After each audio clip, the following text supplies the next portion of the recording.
Welcome to the Rose Garden. The layout of the garden is formal, symmetrical.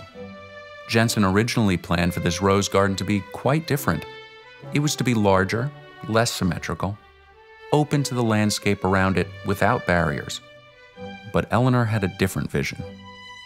Jensen therefore simplified his design into the one you see here. An English wagon wheel with 8 spokes, walled with limestone, native to the Michigan landscape. White and yellow tea roses and blue forget-me-nots were Eleanor's choice. So too was the periwinkle around the rose beds. Look to the center of the garden. Jensen originally designed the fountain ornament as a snake, but Eleanor asked that it be changed to the water lily you see now. Jensen's vision for the garden was different than the one Eleanor requested. In this way, Jensen lived out one of his core philosophies, that one should never be too straight, too rigid, but always be able to curve, to bend with the breeze.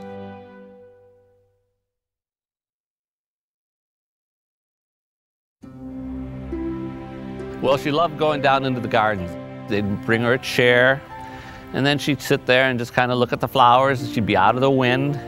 That was one of her favorite places. She'd be working in the gardens, and she'd come in to see the flowers. You know, she would always say, "Good morning, how are you?" She'd always ask, "How are you doing?" and things. She always was smiling. Never seen her, whenever she'd walk by, she'd always wave. She'd always say, "Good morning." You knew you were working for somebody that was gracious and enjoyed your work, appreciated the work that you were doing.